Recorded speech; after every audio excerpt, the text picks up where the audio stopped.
Happy Thursday, guys, and welcome to day 22 of my 31-day challenge that I'm running here in August. We are nearing the end of the month, which is kind of wild, but if you are just popping on to some of these challenge videos, I will have some links in my description box. I have a playlist of all the challenge videos that I've done throughout the month, a daily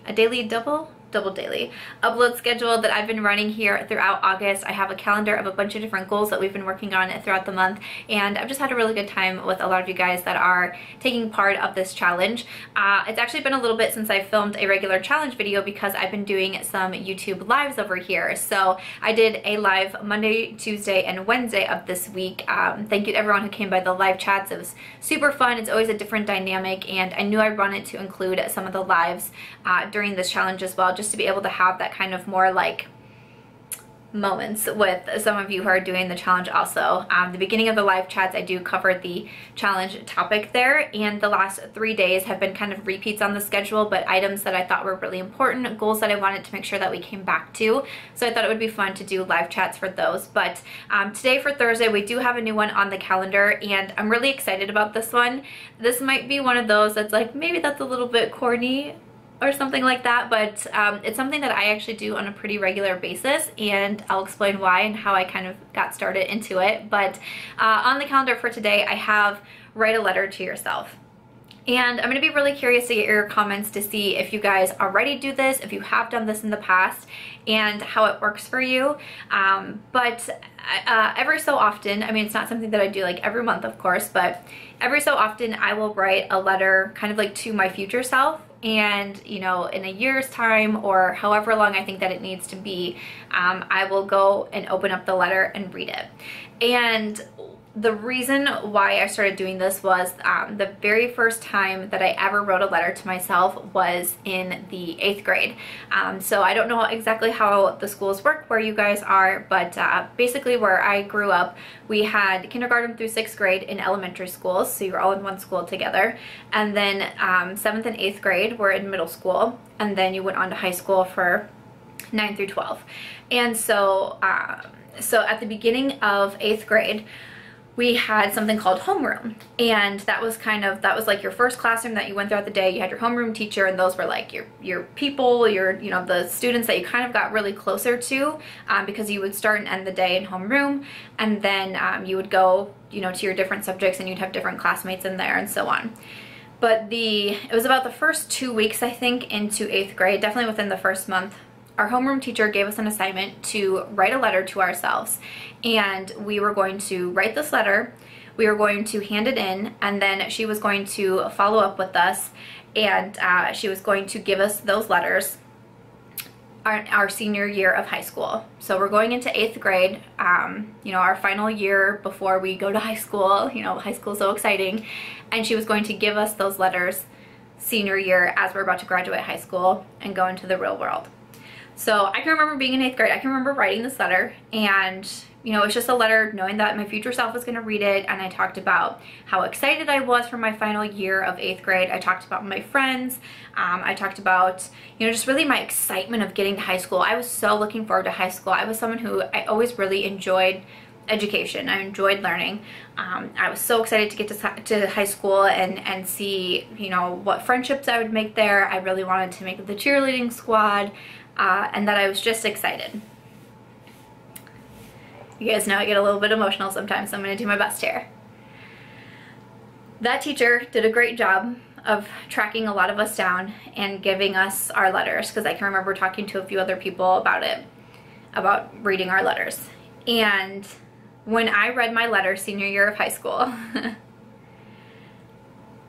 it put a lot of different things into perspective for me.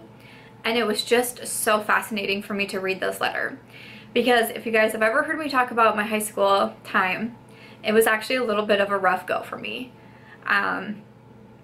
There was a lot of times where I mean, there were so many times where I didn't think I was going to graduate high school for sure. I thought I was going to have to drop out. But there was also a lot of times during high school where I didn't think I was going to make it at all. High school was an extremely challenging time for me, for my family. A lot of us struggled during my high school years.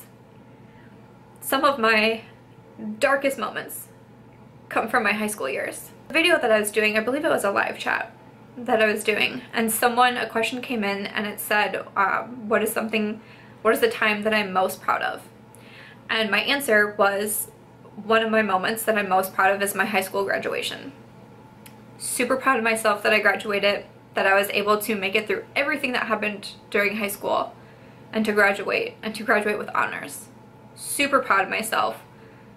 Will never forget my graduation day and walking across the stage.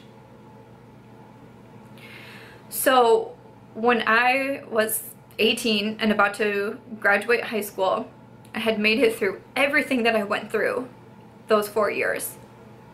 To sit down and to read a letter that my 8th grade self wrote to me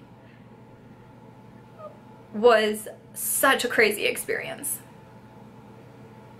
Even by the time I was in 8th grade, I had already gone through too much. I'd already gone through situations that children shouldn't have to go through. I had already had to grow up a little bit quicker, already by 8th grade. But even still, when I wrote that letter to myself, I had so much enthusiasm. I had so much positivity. I was looking forward to so many things. The positivity shone through that letter. And what was so interesting to me reading that letter senior year, after everything, I still felt a lot of the same way that I felt as an 8th grader. Even though I had overcome even more than I had by the time of 8th grade, times that I truly didn't think I was going to be alive by my 18th birthday, I still felt so many of those things 8th grade me felt. And that was such an overwhelming feeling, because I think I'd gotten so down so many different times throughout high school. I felt like maybe I was always going to be a little bit jaded. Maybe I was always going to feel like I had a chip on my shoulder. But when I sat and read that letter and realized I still feel so many of those things, once again, so I'm on the brink of high school graduation, I was so looking forward to getting to college. I was so excited to see what friendships I would make. I was so excited to see the career path that I would eventually get on. I was so excited to get to a new city, to be able to essentially kind of start over.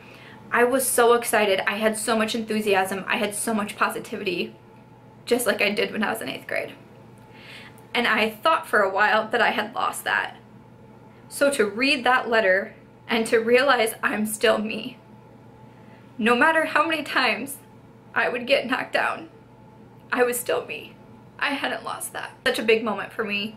That was such a moment that I won't forget. I can remember where I was. I can remember getting handed that letter. I can remember being surprised. I'd forgotten about it. I had forgotten all about 4 years prior we had written a letter to ourselves. I had completely forgotten about that.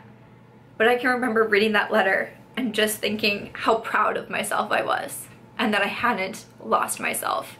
It gave me a lot of confidence entering college. And sometimes I still reflect and I think back to that letter. I still have it.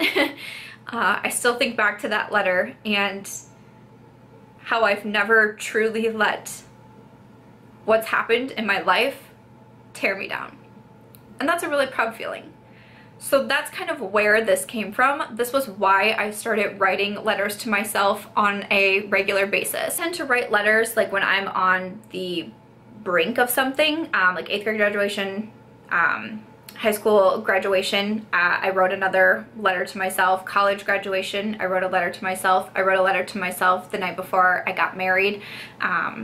So I've seen like a pattern of getting into that, but there's also times where I've written a letter to myself kind of as like a just because. Sometimes I put a time frame on it, like I'm gonna open this in 6 months. Sometimes I have a time frame of I'm going to open this when this happens.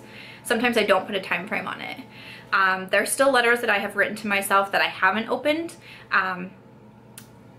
And it's just an interesting exercise, I think. So that's why I wanted to include it today. So I haven't written the letter to myself as of yet right now. It's actually been quite a few months since I did write a letter to myself, but I think that I'm going to. I'm not really on the brink of anything right now. There's no like life changes in my life. I mean, I did just move.